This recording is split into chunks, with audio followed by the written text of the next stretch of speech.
Hey everybody, and welcome to the Better at Beach podcast. My name is Mark Burrick. I am here with Brandon Joyner, and Hagen Smith is joining us today.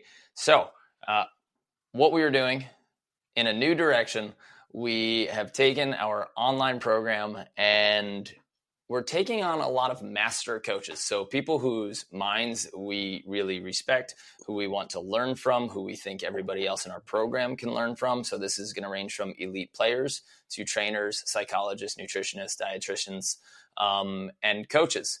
And we're going to have them on a podcast on Monday. So this is what you're listening to. This is our live stream podcast on Monday. And then the following week for our online members at Better at Beach, if you want to go to betteratbeach.com/coaching, you can check that out. You get access to our complete library.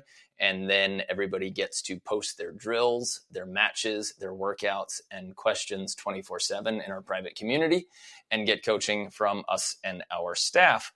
But now that's going to include a guest coach every week. So if you're currently listening, last week's episode, we had Logan Weber. So that means that tomorrow and Wednesday, he starts coaching and he's going to bring us through a few of his matches. We're going to do a video analysis of his match. We're going to select a lottery member from our members for him to do a 20-minute analysis of their match. It's not going to be you, Brandon. And then everybody else who submits video through our program is going to get a critique on their technique, strategy, decisions, and questions from all of these master coaches. So we're super excited for this, and we think it's going to bring a ton of value to our members, but you guys get to also listen to this free on our podcast. So that's everything about our online world. We just came back from Houston, had a 3-day camp in Houston at Third Coast Volleyball, and it was awesome. Thank you guys so much, Houston, for welcoming us. The coolest part was we had people who were definitely not from Houston. We had somebody from Northern California. We had somebody from Minnesota. We had somebody who was on a work trip from Israel, had just happened to line up, and they're like, couldn't believe that we were running a camp in the city that he was working in. So he signed up during that. And we also had somebody from Washington, D.C. So it's pretty cool that our 3-day camps are getting people coming in from all over the place and visiting a new city and getting some built-in friends there. If you're a men's, sorry about that, guys. I don't know how to work my electronics. If you're a men's A or double A player, in Hermosa Beach on February 26th to 28th, we have a 3-day men's camp. So if you guys want to come out 23rd to the 25th. Sorry, 23rd to the 25th. Yeah, thank you. Starting this Friday. Oh, teamwork. You guys better sign up quick. And it's a fun crew. It's a fun crew. March 8th to 10th, we have a women's A double A 3-day camp. So if you guys want to join us for some intense training, you're more than welcome. But we got to get to the show. So Hagen Smith, welcome. And what's your favorite part about volleyball? I'd have to say how you can't really hide in the competitiveness, and just in each play you have to be involved. I know you can say that about a lot of sports, but for me, I found that specifically beach is something that, you really have to test yourself in all aspects of sport. The physicality, the mental side, your athleticism, and then your volleyball skill in general. If you were to describe yourself as like a stereotypical or archetypical mental player, like emotionally, how would you describe your mental game? Would you say that you're like stoic? Are you warrior? Are you hype man? What happens in your head? Because it's pretty exciting to watch you. I've gotten to watch you pretty up close, and I've also gotten to watch you from afar. So just as a fan, I get fired up watching you. But I don't know what's going on in your head, because sometimes people thought I was losing my mind in a match, and I was like really calm on the inside, but trying to show everybody else that I was excited. What do you think is your archetype mentally or emotionally? I'd have to say it's changed quite a bit. And right now, it's very much go with the flow. It's because sometimes you're going to be in a rut, sometimes you're going to be on top of the world. And if you have giant, swaying of your mental state, that's going to just cause a lot of chaos in your head. So what I try to do a lot right now is recognize each, if we're down, like say, okay, yes, we're in a bad situation. Am I going to hang out here or just, let it happen and push through? So I think if I'd have to, put it in a phrase, more so go with the flow. Not the answer I was expecting. Yeah, I think I kind of feel that from you. Especially over the last couple years. I got to train with you a decent amount during like the pandemic years. But especially recently, since you've been teaming up with Logan, I've mentioned it to him a few times that I really like the way that I think, at least I'm excited for this podcast to get to chat with you a little bit, but the way I think you're viewing the game, not only the endpoint rallies, but also just like the way you envision your season and how it affects you mentally. I like the go with the flow description because that's what I feel right now from you. Yeah, I've when I first got into the sand, and I think in indoor as well, I'd say I was more warrior-esque, where I was super rah-rah, super like, I want to kill the other team, loud, and just trying to, crush everybody, put my foot on everybody's neck. And that can work, and that did work for me a little bit, but understanding, I've been on the beach now since 2013. No, sorry, 2017. And it's frankly, the warrior mindset is kind of exhausting if you have to fight the lows, or if you're trying to, be on the same page with your partner, especially. Like it is like I said earlier, it's an individual sport in the sense of you can't hide, you always have to be there, but then you also have your partner that you need to, I'll go back to this, flow with and find stuff that works the best for both of you. And I think, especially as I've played with more and more people, I find myself being adaptive to them to try to put our best self forward. That's something I've always thought where, I'll go to like Casey Jennings, Nick Lucena, guys who you considered and looked at as almost brawlers, who when I was watching, I was like, these guys just scream at their blockers, tell them what to do, don't hide their frustration at all. And then if you look at that as a model, I always thought the only way you can do that is if you are lights out in 100%. Your game. Right? Yeah. Like, of course, Hagen can like throw his hands out and yell at somebody for an imperfect set because he's been doing it for 20 years. He's gone to Olympics. He's been, second in our country for however many years. And of course, has got a lot of firsts. But if you're not one of the top 3 defenders where blockers are clamoring to play with you, I don't think if you're a nut job, you're getting a lot of partners. And it is tough for a lot of people to deal with emotion or fire. So as a mid-sized defender, I always think you always have to be a little bit, maybe more of a chameleon to try to work with more people emotionally. And maybe I'm just putting that on little or mid-sized guys instead of putting it on everybody. Like it is a partnership, and you have to figure out that there are some parts of you that just don't work and some parts that don't work for everybody. Yeah, 100%. So, I mean, like maybe off base, but I don't know if you've seen this or heard this, but Kobe was describing James Harden, how he played. James Harden is an amazing player, right? But he saw him in the way he played not as a championship caliber player, because everything had to work through him in his certain style and like holding the ball, running down the clock. And, especially in basketball, there's 4 other guys on the floor. And if you can score a crap ton of points every game and be lights out and have your support players do what they need to do. Maybe that works, but not necessarily. No, I don't. It hasn't worked for him, and that's just one example. But some guys can take the rah. Like if I was to, frankly, I do love being a little bit of a psycho sometimes. It's fun.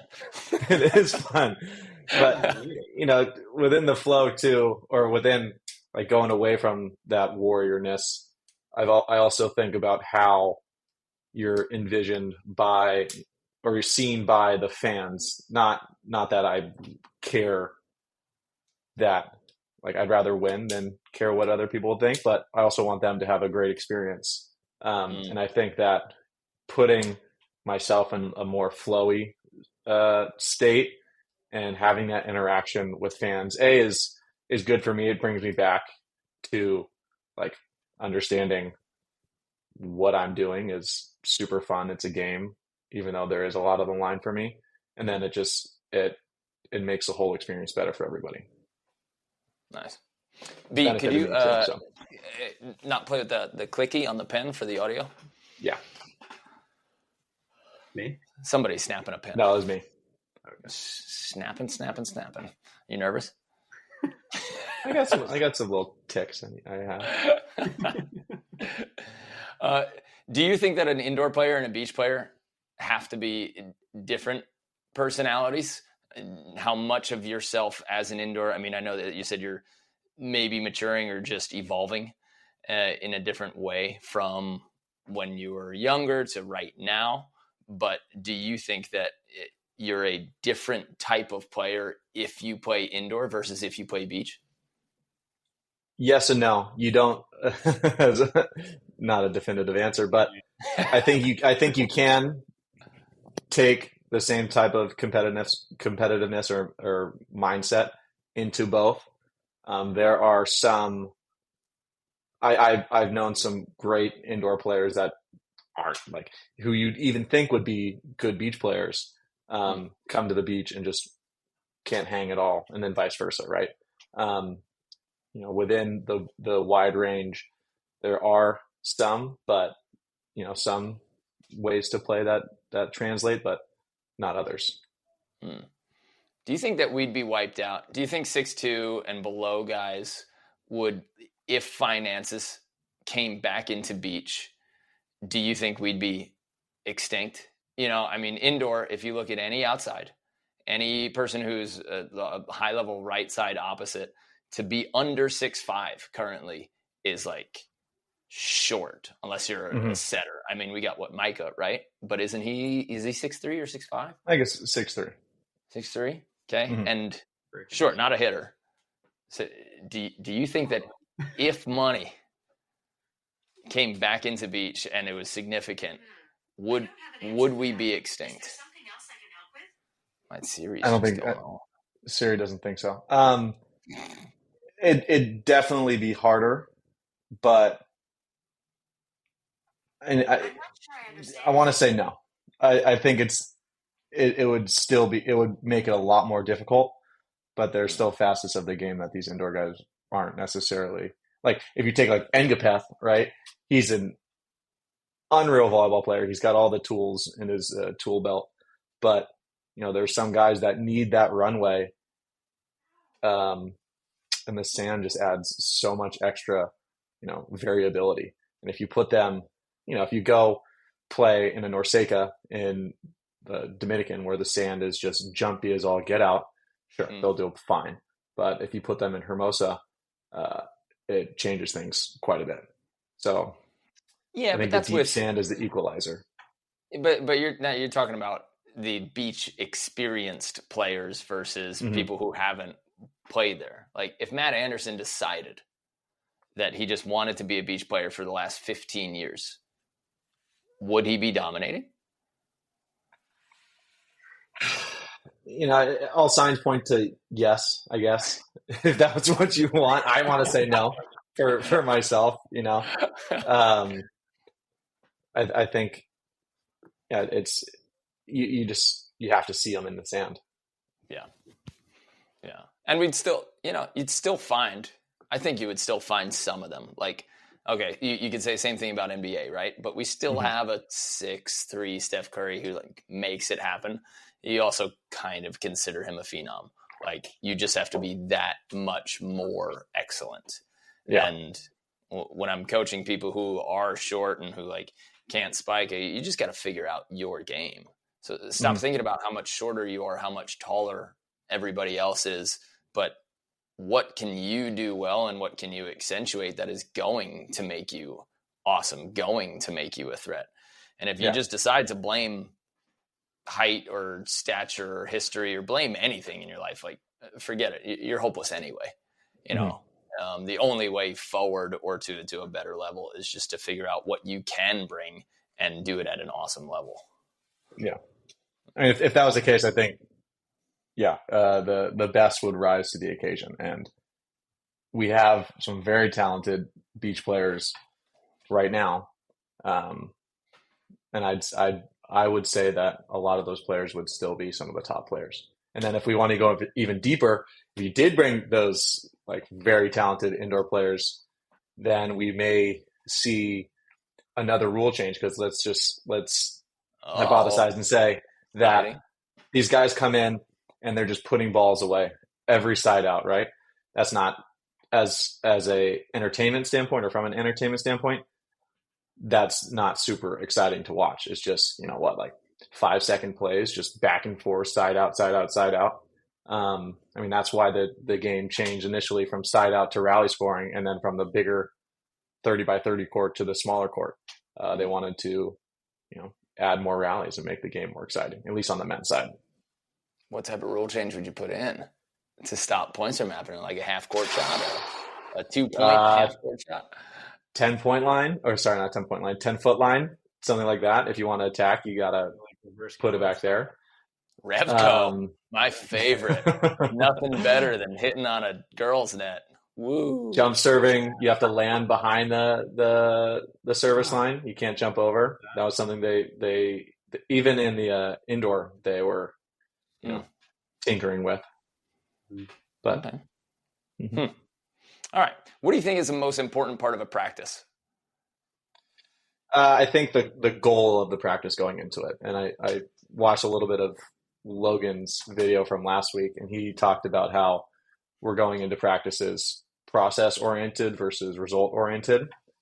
So if you're just worried about, let's say we're doing a hitting drill and we're trying to hit the last 2 feet of the court or beach, let's say the last foot of the court. If you're worried just on just hitting that spot without focusing on what it takes to get there, you're not going to get as a high level of a practice as you want. So things that Logan and I have implemented this year is it depends on the practice. If we're doing a very competitive practice, we'll talk about focusing on 1, maybe 2 very specific things that we want to work on. Maybe we can go, all right, from the side out point of view, we want to work on this. From defense, or when we're serving, we want to work specific, or we want to highlight this one specific thing. Because if you're going into practice, you're like, oh, I need to work on the pass, and then immediately have to work on to the transition into my approach, then I have to work on my hit. It just, it overloads your mind where you don't get quality reps at that one thing you're trying to focus on. So I think highlighting goals or highlighting specific things that you want to work on and making it more specific will help you, naturally, everything else will just fall into place. So if you have been working on, so this is what we found out, say week 1, we're working on just setting and passing, and week 2, we're working on swinging. We've seen that our passing and setting in week 2 has been better just because, not because we're extra focused now after a week, but because we put that focus in and have let it develop naturally. So simplifying, getting a little more specific, and not letting the extra static of everything else affect the task at hand. Static's a good word for it. Yeah. There's always that nonsense that comes in. Yeah, and as soon as you And we did this at the camp too. We're like, okay, everybody's working on something. Everybody's working on a very specific skill for so long. And then it becomes, okay, now it's time to play. And everybody's like, great, now I'm free. I don't have to worry about that thing that I've just been trying to build. And I'm like, nah, dude, what? Now's your only time to actually implement it. Like you just spent 3 hours learning how to use a hammer. Now go use a hammer to build the house. Don't just start running around, throwing a bunch of tools around. Yeah, the first time I figured that out was at UCLA. I was working on my serve. And I had one of our coaches watch and dissect what I was doing.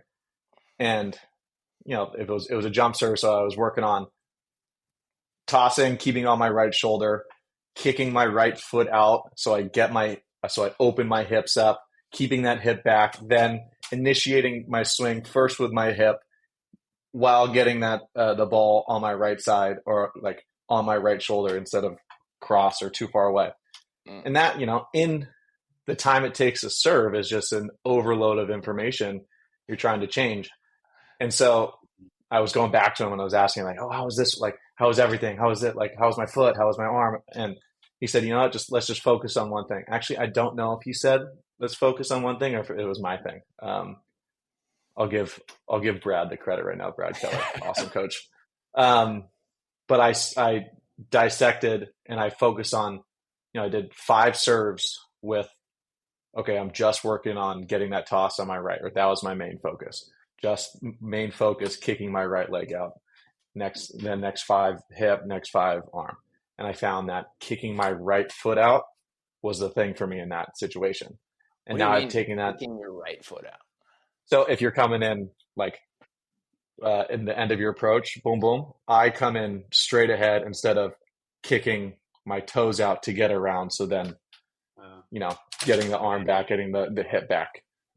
So you're saying that you're, if somebody's listening on a podcast, so you're saying that instead of turning your feet to the right as a right-handed hitter before you jump, you keep your toes straight. Knee stopper.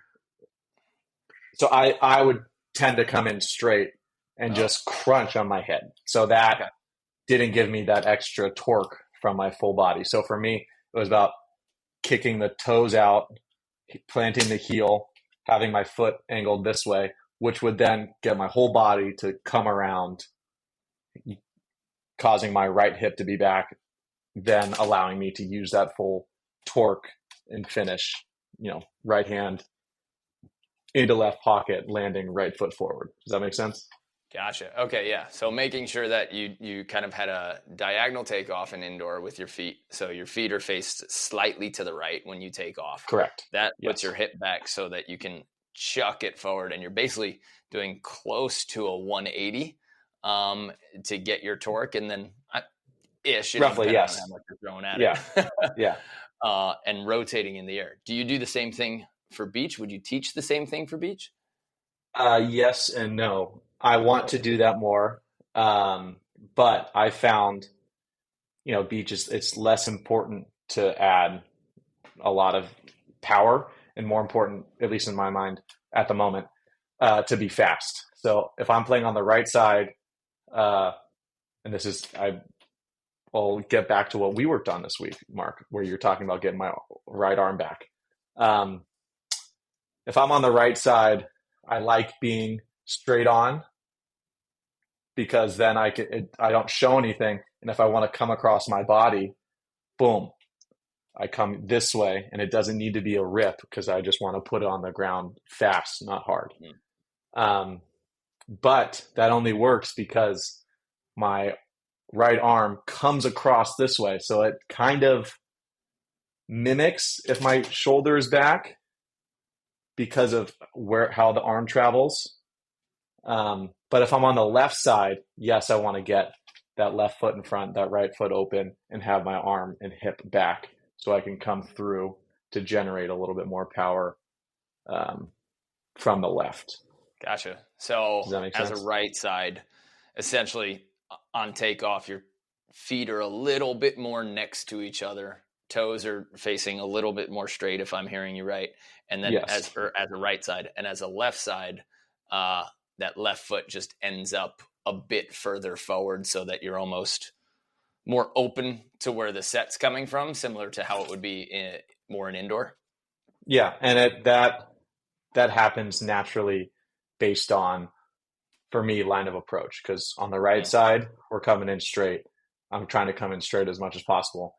And then on the left side, I'm coming in at that angle. So if we're just looking, like if this is the net and I'm on the right, I come in here. But if I'm on the left, I come like this. And so technically my feet are facing same body line. But then when I'm coming in to attack, I have more, I'm not parallel to the net. I'm just a little bit at an angle. Yeah. Gotcha. I started playing with that as a left side. I didn't like my cut shot. I didn't like that I didn't feel like I could hit certain angles when I was hitting from the left side that I could easily hit on the right side.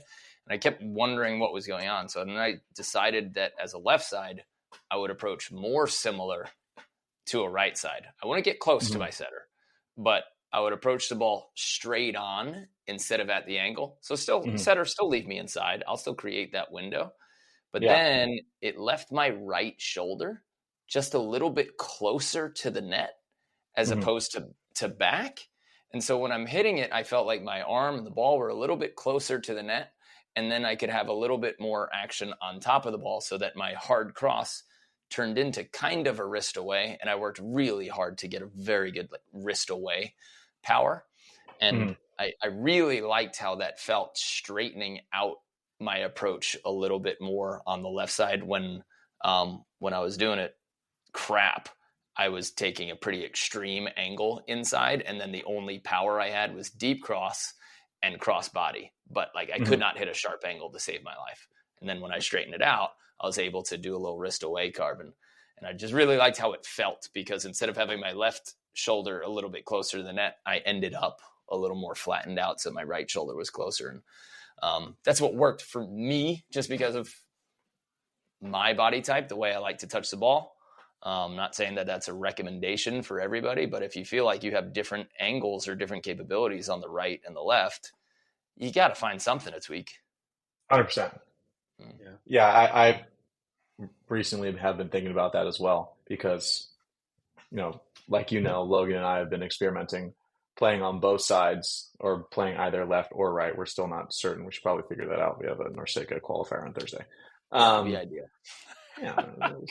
Or if we're both good enough on both sides, that's, either keep them guessing or just be comfortable from everywhere. That's what I like to go into it with. But I have on the left been thinking about, because I do feel comfortable, like I said, being straight on. Yeah. And this would allow, or this swing would allow for a little bit, like anatomically for me, easier. I haven't done it yet, but in my my life up until now playing, I've been more on the boat with coming at that angle. Yeah, pretty standard. Go ahead. I think it's cool to hear, because I think a lot of times one of the big keys that we give when we're talking about attacking is like pull your elbow back. I've been saying recently, which has worked a little bit, is like act like you're breaking glass behind you. But it's also really cool. Like sometimes those types of body cues don't work necessarily. And I like what you're saying a lot about manipulating your feet or your approach angle to make that drawback easier. Yeah. I think that's huge. And I found that out for myself and in coaching, especially kids, right? Because, a lot of these kids don't know how to use their body, and they just never been taught, or frankly, like how to. I remember a couple years ago, I had a group of 14 kids, and I just had them squat as low as they could. And I think I can't remember if they're under 14 or under 12, but it was a mix of from 5th grade through 8th grade, I think. And I just had them squat, and not a single kid squatted the same or loaded into the squat the same. And that's based on a number of factors, but also they've just never been taught how to go down. Like, I remember even I had a teammate at UCLA who, you know, top athlete, top volleyball player, collegiately in the country, could just his mobility through his hips was just so bad. He could not, as soon as he went into like a quarter squat to go any further, he had to bend his back forward. But the kid could just spring and jump so well. And so I think like as a coach, and like in this example as a coach, it's important to understand the limitations at that moment of what certain athletes can do based on what they have. Because, yes, I agree that if you had just a perfect piece of clay that you could mold, you'd want to do it specific ways to be like anatomically the best, right? But that's not always the case. If you get the opportunity to work with somebody over a long period of time, then you can break it down.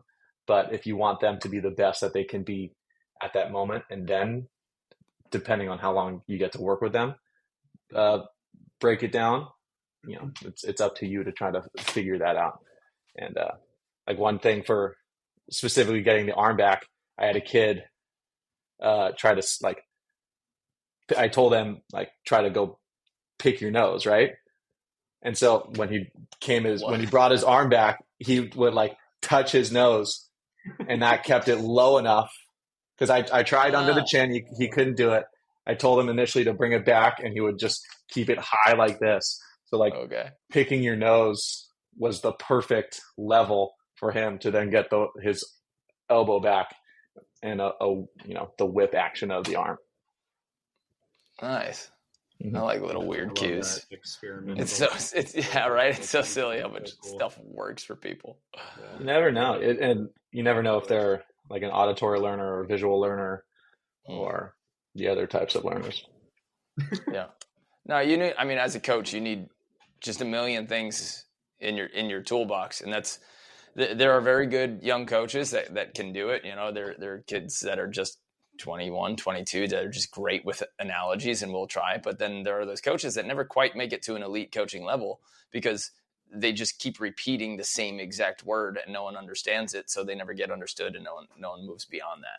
And if you grow as a coach, and luckily, me and Brandon definitely got to play long enough where we got to work with enough players and enough coaches where we've got this massive tool belt of different cues that you can try. So I get hammered on my, not drunk anymore. I get, people make fun of me or ask questions on our Instagram, and I'll give somebody a tip, and it's a video of me coaching one athlete in one moment. Mm-hmm. And people are like, oh, well, I was taught blah, blah, blah, blah, blah, blah, blah. And hey, this is a 30-second clip. I'm not teaching you. This is me teaching this person in this moment. So if I'm telling somebody, hey, try this for 30 seconds, only set with your hands because their hands are rock solid during setting, it doesn't mean I'm telling people not to use your elbows or shoulders, right? It's just this person in this moment needed this one cue. And later on, I might give them another cue. And you're always giving athletes opposite cues in order to get to the same place, on any given court. And it's funny when social media doesn't recognize or remember that, and they often have to be reminded. So if you're listening, cut me a break. What are two? Because let's talk about. You've got a number of brands. You've got King of the Beach, which is a family brand. You've got Pack 6. You're the director and owner of an indoor club. Are you in any other businesses? You into crypto? How's it going? Woo! Well, we're back, baby. Yeah, right. Back. I only had to wait it out 2.5 years, and okay, we're back to neutral. No, the big ones right now are King of the Beach and Pack 6, and so I was successful with some day trading right around COVID, and then nice. The market did its thing. But no, the big ones are King of the Beach and Pack 6, and and then big time focus for me is on my own game and, internationally in AVP. How does King of the Beach play into that? Is it events? Is it partnerships? What's the future and current goals for King of the Beach? And then really want to go into if your indoor kids after this, we'll go if you're telling your indoor kids to play beach or not. But first, King of the Beach, what are its goals, future goals, and what's your part in it? King of the Beach, right now our biggest seller is the volleyball, right? The old school ball that is either you see a lot of people playing, either recreational players or 4-man players, and it's a model of the old ball or one of the first balls on tour, and it has the raised panels and the ridges, and it technically plays more like I'll say natural volleyball, but gives you better grip, gives you better shots. It's harder to really put pace on the ball just because it's a little bit heavier. And then so that's our main one right now. We've been experimenting a lot with our clothing brand and trying to find who has the best capabilities to print and make and all that stuff. We've gone through a couple different providers that we've liked, we haven't liked, and then just the roller coaster of all that. And then we're heavily involved with King of the Court, and so trying to build that relationship up as much as possible. And we'd love to have more King of the Court events in the U.S. and hopefully in the coming years we are able to. Okay, so King of the Beach is your brand for volleyballs and potentially future company that's taking over all volleyball apparel. And you and Slunks are either going to partner up or you're going to knock each other out. And King of the Court is the international event where there's timed events and people are playing. Some people call it Paradise. Some people call it Side Out. Some people call it King and Queen of the Court. And those events are fun. You played in 2, 3? 5 now. Jesus. Doha, Miami, Hamburg, Netherlands. 4. So fun. They're just the atmosphere of the events. The skyboxes is what they call them. And I've only played in one in the Netherlands last year, Rotterdam, with Troy Field, where the skybox setup was their full skybox setup, which was just on 3 sides, 4 or 5 levels up, just totally encased in basically private box seats. And then one side had just normal bleachers. But it just it's crazy. It's full party atmosphere. All the players, it's a little bit more laid back from the competitive side, where in the sense of we're not at each other's throats, and there aren't points basically associated with the world tour or for an Olympic berth. But we kind of consider it like a gift, right? It's almost like you got all the other tournaments and then somebody decided to put this on. It's Wilco, right? Yes. Somebody decided to put this cool event on that's quote unquote not real volleyball, but it's just fun. There's money involved. So it almost feels like a bonus. I got to play I think I only got to play in one, and there was money on the line and you're kind of taking it seriously, but also at the same point, I can't really lose here because there's no points. It's going to knock me out of the next tournament. I'm not worried about whether I'm going to be in the qualifier or not. And so there's no lose and all fun and everything to gain. And it's a new style. So you're not expecting anybody to really take it seriously, but man, those are fun. And do you think that it could be Olympic event for volleyball? I'd love to see it. I'd love to see it. I think it'll be tough just because of how the Olympics add sports and, at the rate that they add sport, right? But swimming's got 19 events. Running's got 23 events. Come on. Yeah, right.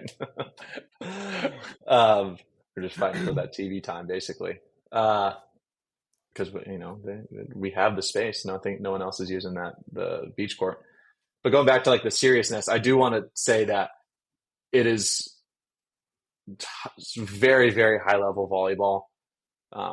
It's nowhere. I don't think anyone would think this, but it's nowhere near like a joke of any kind. I think like it's frankly right now probably my favorite form of event because they treat us super well. All the athletes there, are having a great time, and it's amazing volleyball. Mm-hmm. I think they just ran. Didn't they just run an event in Tenerife? In Tenerife, yeah. Yeah, they're malleable too. They're smart. They're smart. They knew all the European and a lot of the international players are out there. Why not capitalize? And they did. Let's call it like a little grassroots style event where they didn't have the skyboxes, but they had, they had as much as the setup that they could, just bare bonesing it, and it went super well. There was a great turnout. I think it was a great opportunity for all these teams to have a competitive training environment on top of their just normal training camp. And I think they're working for and with the athletes, which is awesome to see. For and with is nice. Yes. I think that's currently missing from the AVP, and I'll for sure say it out loud, but I keep seeing these quotes of this high level players are saying how successful and what a great idea. And like anytime I talk to any player, it's hopeful, but we didn't hear anything about us. No one's involving us. And then, of course you're reading Kent Steffes stuff and it's like, well, somebody step up and be involved. Until players are actually going to demand to be in the conversation and take over or abstain completely, you can't complain. You've got to do something about it. And this season, we'll see how it goes again, but they renamed every event into a different, I guess, cool name. And hopefully we'll be getting that fall series where it's a league.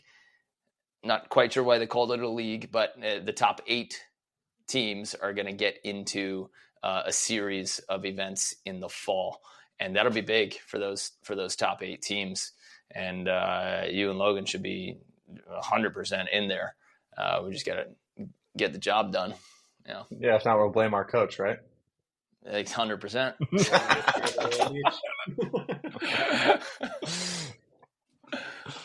No, I'm excited to see how that works, and I'm excited to have these opportunities to play. And I think that on both, like you are 100% correct, and I've been talking to my dad about this, that we need to work together, AVP and the players, and be on the same board, and not, and you can't have one without the other, and we all want success because, like I said, it's if one is successful, the other should be successful.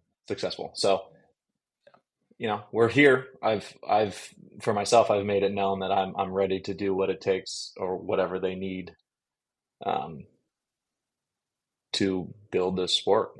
And I think it starts, it's important that we work as a collective. It does kind of stink though that you do have a bunch of athletes who, if they decide to insert themselves, and whichever side you want to blame for one of the demises of the AVP, where the players didn't like the contract of Leonard Armato when he put it all together and they saw how much he was making versus how much they were making. And apparently I wasn't there, but a big blow up of that situation. But then you had all of the athletes who don't know a thing about business. They're just seeing everything from the athlete standpoint. And the more we started running Better at Beach and actually understanding the inner workings of business, then later when I was in those player meetings, when we were having like Zoom meetings, I guess 4 and 5 years ago, and they're telling us about the changes, I actually had real questions to ask. and they didn't have decent answers. And I was the only player who was asking that because I was one of 3 players that had their own business, at the time, and could ask decent questions.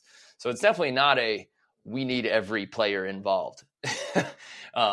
Everyone should have a voice for sure, but a special few are going to have to step up in a big way, and hopefully an intelligent way, if there is to be a change.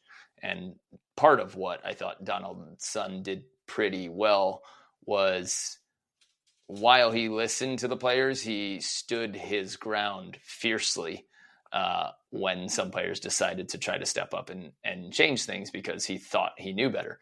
And I mean, he got out. Don't know if he won or lost on all those years, but there just has to be intelligence brought into the room and experience, and not every athlete has that. So it's not a place where everybody should have an actual influential voice. They should have a voice, but not necessarily an influential voice. So there's very few players currently out there that I would trust to say, yeah, let's get you in the room and let's be having you guys make decisions and being the actual association union leader for the players. It would take a special individual who's seeing all ends of that. And, one of the guys who I think would see all ends of that would be Travis. He's Travis Mayweather. I think he's smart. He might be too nice to be in that position, but he sees every angle of it. And Hagen, you'd have my vote. Tough for Travis right now. I think he'd have to play. I think if he's moving over to the coaching side. No, I agree. I think that it's important as a collective we work together, and yes, to hear everything and then be able to put it.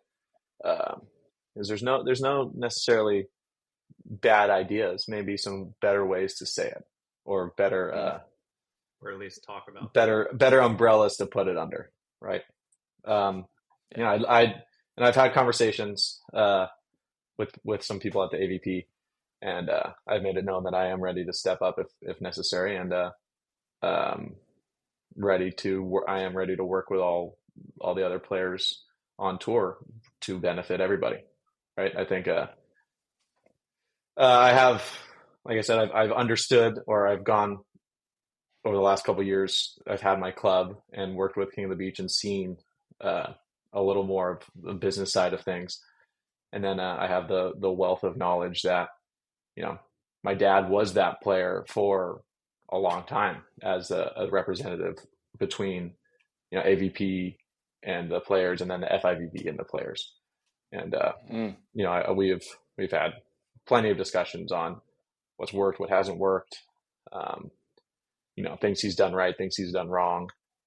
And it's I'm lucky to be able to have that wealth of information that I can go back to. Yeah. Well, there you go. Hagen for president. But first, we get to league. Nepotism. Now,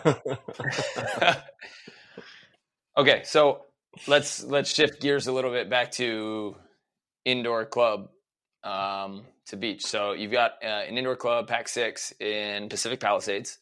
How many teams are running, and do you mandate that your players play beach, or do you wish? Highly encourage that they play beach. I think at this age, it's so important for the all around volleyball athlete to play beach. It works out that, through my dad and through my brother, we all have, or more so them right now, have beach clinics and camps for youth, so I can steer them that way. And yeah, like I said, at my club, I try not to the best of my ability, and with working with my coaches, and then when I do get out there, make sure that, I don't want to stick frankly, I'd love to have one of these kids, but the 6'6" eighth grader in the middle, just because he's 6'6", and not have him pass and just do middle work. I think it's super important that they do everything. I mean, let's talk a great example is Robbie Page, right? 7'1" from Rochester, New York. Very easy to just have been like, all right, yeah, you're the tallest guy by far out of anybody here. Let's throw you in the middle. But he was very adamant himself about, wanting to play outside and pass and play defense and do all other aspects of the game. And that benefited him super well. I mean, he took that talent to UCLA I don't even know if he ever played or was put in the middle while he was there. I know he played a little bit opposite and then mainly outside. And then he went on to play international as well. But main thing I want to make known or make sure that we implement as a club is the full volleyball player, the full volleyball athlete. And then I forgot the second part of the question. With your beach history, knowledge, and wealth of indoor knowledge and experience, one of the pieces of advice that I give to most indoor coaches, and it is put your kids into small groups. Like you don't have to, I don't think you have to play beach. I don't think that necessarily can make you better. However, if you just spent as much time as beach players did passing, setting, reading, and defending and blocking, then you would be that better player. So do you need to play beach? No, you need to get more touches and all of the different touches. It's just, theoretically it's easier to walk out to the beach and get 3 players than it is to rent a church gym. And then again, find 3 or 5 buddies that'll do it with you, and you can play inside. And plus, it's more 100%. Fun in the summer. Yeah, so, and that's basically getting nitty gritty with it. It's hard to find gym time to to work on indoor stuff. Getting it into the kids' heads that you don't need 6-for-6 to work on your game, even though they see indoor everywhere that they see. It's like, oh, it's 6-for-6. That's how it's supposed to be done. Beach, it is 2-versus-2. So from the mindset of a kid, they see that they're getting a full game, I guess, I'll put it that way. And then, just gym space, the fact that it is at the beach and it's much more accessible, and it's in the summer, it's awesome. I mean, today wouldn't be a good day Does your club do a lot of small group? Because that's my number one piece of advice for indoor coaches is stop playing 6-on-6 with your 6-on-6 teams. It's figure out a way to break the court in half, put them in sections, do 2-on-2, do 3-on-3, do even triangle drills where every kid is passing, every kid is setting, but 6 kids waiting for 1 ball plus lines behind them. You know, and they can't pay attention. It's not their fault. No. And you got a 10-year-old girl waiting for 3 minutes to get a touch. She gets 1 touch, and then she got to wait another 3 minutes. It's like you're wasting time and you're wasting opportunity for repetitions. I think by playing 6-on-6 at young ages, for me, I put quarterback sleeves on my girls. I didn't spend more than 10 minutes teaching them rotations. I told them if they were an OH1, an OH2, an S, or an M1. And then I said, row 1. And they looked at their quarterback sleeve and they went there on the map. And I'm stealing the quarterback sleeve. I love that. But I mean, I know coaches who are wasting 3 hours trying to get their kids to memorize rotations. And I go, I don't need to do this. I need you to pass and set for hours, because even if you have no idea where you are on the court, at least you can control the ball when it comes to you. And that's what mattered to me at 14 years old and 15 years old. When we get to 15, 16, 17, and then they're getting competitive, all right, we'll do some more 6s. But for me, it was all about how can I maximize touches and spend as little time in a 6-on-6 environment as we could to play 6-on-6. Yeah. And then for even when I was, I think my 2 years of 14s, so 7th and 8th grade when I was playing, I don't know if this was on purpose or just worked out that way, but I like to implement it now, is always have either right back or right front be the setter, and just especially in the beginning of the year, just have everyone rotate. Everyone gets to play outside. Everyone gets to play middle. Everyone gets to play right side. That can work based on level that the kids are on your side of the net. And then at tournaments, some of these kids nowadays are just animals, and they've been playing forever, and they're just giants. So it's tough to go and do that. Sometimes it's tough to play against those top teams, but usually it all filters through. But no, I am a fan of as many touches as possible. And even at UCLA, when we would do our indoor practices, we had a lot of mini games that we implemented going through. We'd get probably the like hour and a half of our 3-hour practice, maybe just the last hour of 6-on-6 work, like mainly, but we could because we were at that level. But before then, we would do a lot of backcourt play. So back row threes. Back row threes. We did for a long time. We would do short court 2-touch, and you could only, depending on what we're working on, the first touch had to be overhand, and the second one underhand, or only one arm, whatever. And then we would put another drill is we would put the antenna or add an extra antenna and put it in the center of the court and just play skinny court basically. So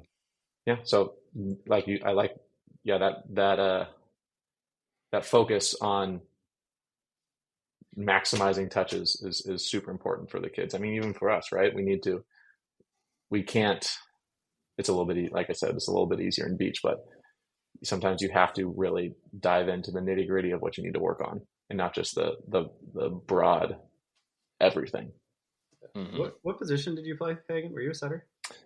Everything. But I did setting and opposite mainly. I ran a 6'2", pretty much from 14s all the way through college.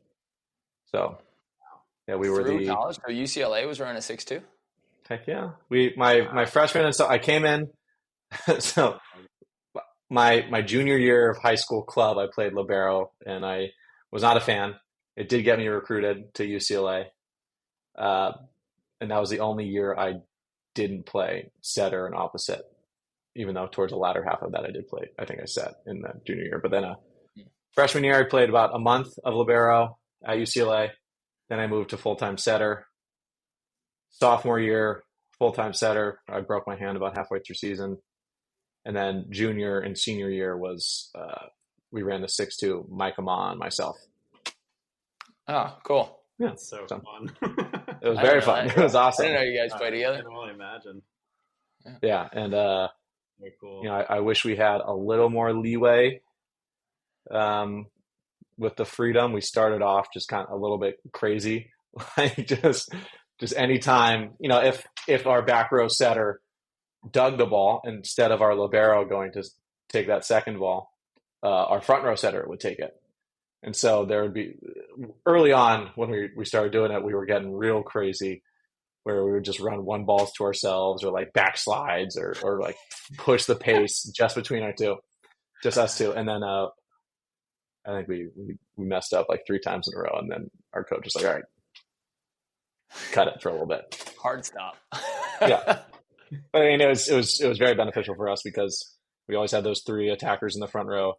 The big thing was the ability to pass 4 basically at all times except for rotations 2 and 5. And it just showed the servers a different look and created more seams but less space. Okay. We're about an hour, so we're not going to take a ton of your time, but we got another couple questions just so you guys know, if you're listening, if you're watching. Today's Monday, February 19th. So next Tuesday and Wednesday, Hagen will be guest coaching for our members on betteratbeach.com, which means that all of them can submit from their courses that we give them, from their workout programs and training programs that we give them, or just from their matches and practices. They all get to submit film all day, any day, and our staff takes care of them by giving them video analysis and their next step feedback for drills and for technical and strategical fixes. So Currently, we have Logan Weber this week on Tuesday and Wednesday, and next week on Tuesday and Wednesday, Hagen will be our guest master coach. And after that, we will get him an interview on the beach and build the Hagen Smith Masterclass, which will be available for purchase from him and from betteratbeach.com. So just be on the lookout for that, because this interview is just a little teaser. Now, last two questions for you, Hagen, before we run. What is one thing that you do currently in your beach volleyball game that you were told the opposite or differently in the past 10 or 15 years? So is there anything that you were told or that you think just runs rampant in advice that you discovered for yourself? I'm doing the opposite because that's what works for me. All right. So I'm at a little bit odds with my dad right now. Drama. And Family drama. yeah, right. And you know, the what we're going back and forth about is like defensive strategy, and specifically, he is a proponent of a lot of show and take, right? Like, show them one thing, let it be open, then go make the move. I, right now, am in the boat of, there are so many players out there that A, never see the defender, or B, are focused on blocker first and not seeing, and still not really working on the defender. So I find myself, getting a little lost in my head and thinking like, I'm doing what I've always known, right? I know who it works against and I know when it will work, but then there are just people who it just never works against, and I don't understand why. And this is the argument that we've gone back and forth. Like, I'm just going to stop doing this. It's like, no, you have to show them one thing. Like, I feel like in certain situations, I'm parked in the angle, and then I make a read off of that, or they just hit it at me, and it doesn't matter where I am. So that is my one thing that we'll say, not necessarily fully against, but I do trust a lot of the stuff that my dad says. He has a decent enough track record, I think. But I'm at odds with a little bit, a good bit, a lot of it. And exclusivity. I think the number one is going to be able to just being adaptable to every situation. And if there is a player that it's just, you're 3 matches in and a certain style hasn't worked once, you got to figure something else out that's either going to get you touches at least, and then hopefully some digs. And yes, there are some defenses. I mean, we played a couple of guys in Manhattan completely differently.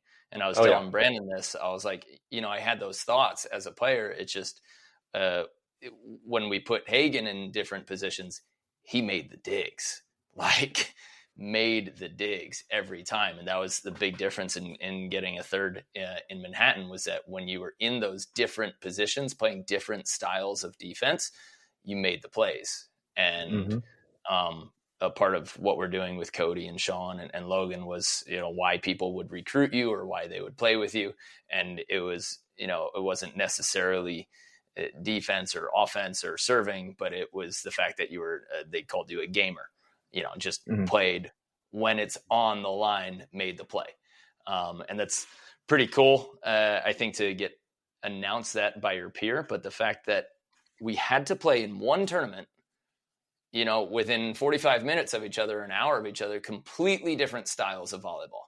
And just based on who we were playing, each of them worked for those matches at least. So I think being adaptable is going to be the answer, but then when you're playing that different style, you got to be able to do it. And if you're saying, I think what you were talking earlier, where different people have different capabilities, okay, this is what you would have to do if I were able to work with you for 3 months. But because of where you are right now and because we need to win this match, I can't ask you to do this. You just got to figure out what tools you have right now that make it available. So I've got that funny story from, there's one of our guys who will set he plays with a bunch of other 50-year-olds, and he's a 50-year-old, and they're all under 5'8", and he'll set somebody perfect, and he'll go, hit it, and it's like, and then he screams at them, saying, what are you doing? It's like, dude, he's never put his fingernails above the top of the net. I don't know what you're expecting him to do at 57 years old, but like, you need to expect a new style, and he needs to have a new style, and he's not going to mash because this is the style that he has to play. But it was funny that you mentioned it. That was the only thing that I could think of with that guy, is that if you're not at the level or just the capability or knowledge point, and we had this a little bit with Sean at practice where I was trying to get him to do something and he couldn't quite figure it out. And I wasn't saying the right things and he wasn't figuring out the right things. So we got to touch back on that. But you have to be adaptable and able, in order to be a true champion, in order to be super successful. So able is probably the hardest part. Able is definitely the harder part of it, because I think like physically you can change what you do, but giving yourself the ability to change, that's tough, especially after being ingrained, after training for, I played volleyball my entire life. I've done it certain ways my entire life. Luckily I have had this long period to then adapt. It didn't work for me right away. It took me years to understand I need to make changes. But yeah, the able part of that is probably the hardest part. Yeah. Well, you got it. So looking forward to what you guys can do this year, and appreciate you coming on and helping out next week with our members. Should be fun. Yeah, thanks for having me. I'm super excited. Absolutely. Hey, if there's anybody who's looking to play for your indoor club, looking to hook up with King of the Beach, or just wants to connect with you, could you share best ways to do that? Instagram or websites or emails or anything like that? Yeah, I mean, if you can't find anything, the easiest way to get at me is probably my Instagram, which is Haggis, Haggeus. And then pack6vb.com is my indoor club. And then kingofthebeach.com. All through there, you can find all of our stuff. And then, if probably the easiest is just reach straight out to me, and I'll lead you the right way. Coolio. Thanks, Hagen. Appreciate your time. All right, thanks, guys. Later. Thanks, buddy. Peace.